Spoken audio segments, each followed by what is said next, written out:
আমাদের মধ্যে এমন অনেকেই আছে যারা শিং মাছটা একটু কম পছন্দ করে, কিন্তু আমি গ্যারান্টি দিয়ে বলছি আমার এই রেসিপি ফলো করে আপনারা যদি শিং মাছটা রান্না করেন তাহলে যারা শিং মাছ খান না তারাও চেটে পুটে খেয়ে নেবে।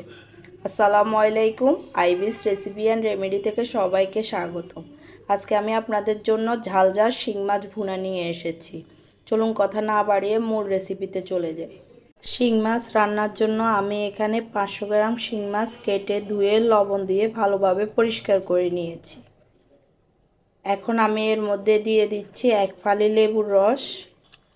এই লেবুর রসটা দেওয়ার কারণ হচ্ছে মাছের মধ্যে যে ব্যাড স্মেলটা থাকে এই লেবুর রসটার কারণে স্মেলটা চলে যাবে।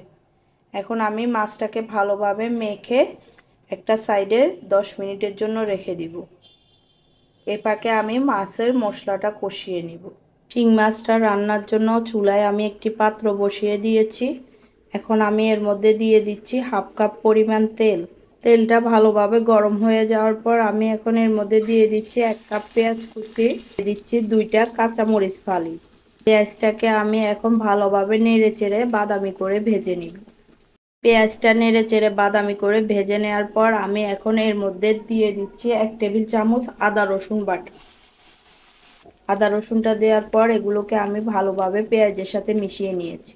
এখন অন্যান্য গুঁড়ো মশলা অ্যাড করে দিব।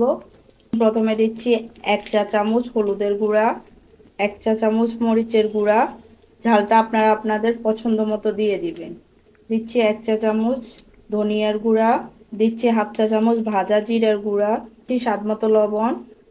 সবগুলো মশলা দেওয়ার পর এগুলোকে আমি খুন্তির সাহায্যে ভালোভাবে মিশিয়ে নিচ্ছি। এখন আমি মশলাগুলো ভালোভাবে কষানোর জন্য এর মধ্যে 1/2 কাপ পানি দিয়ে দিচ্ছি। পানিটা দেওয়ার পরে আমি মশলাগুলোকে ভালোভাবে কষিয়ে তেলটা উপরে উঠিয়ে নিচ্ছি। মশলাটা আমার ভালোভাবে কষানো হয়ে গিয়েছে, তেলটা উপরে ভেসে উঠেছে। এখন আমি এখানে আগে থেকে লেবু মাখানো শিং মাছটা দিয়ে দিচ্ছি। শিং মাছটা দেওয়ার পরে আমি এগুলোকে মশলার সাথে ভালোভাবে মিশিয়ে নিচ্ছি। সুন্দরভাবে মিশিয়ে নেওয়ার পর আমি এগুলোকে ঢাকনা দিয়ে ঢেকে 10 মিনিটের জন্য ভালোভাবে কষিয়ে নিব। 10 মিনিট মাছটাকে ভালোভাবে কষিয়ে নেওয়ার পর এখন আমি এর মধ্যে 1 কাপ ফুটন্ত গরম পানি দিয়ে দিচ্ছি। পানিটা আপনারা আপনাদের পরিমাণ মতো দিবেন, মাছটা ভালোভাবে রান্না হতে যতটুকু পানির প্রয়োজন হয়। এখন আমি ঢাকনা দিয়ে ঢেকে মাছটা থেকে একটা বলক তুলে নিব। মাছটা আমার ভালোভাবে বলক চলে এসেছে। এখন আমি এর মধ্যে 1/2 কাপ পেঁয়াজ পাতা কুচি দিয়ে দিচ্ছি। দিয়ে দিচ্ছি কিছু টমেটো কুচি। পেঁয়াজ পাতা কুচি আর টমেটো কুচি দেওয়ার পরে ঢাকনা দিয়ে ঢেকে মাছটাকে আমি পুরোপুরি রান্না করে নিব। আমার রান্নাটা প্রায় হয়ে এসেছে। এখন শুধু এর মধ্যে কিছু ধনিয়া পাতা কুচি ছড়িয়ে দিব।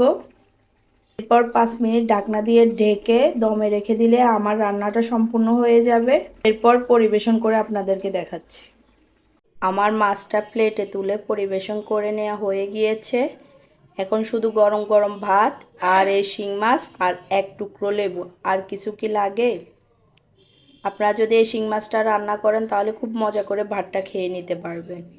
আজকের জন্য এই পর্যন্তই। আল্লাহ হাফেজ। আসসালামু আলাইকুম।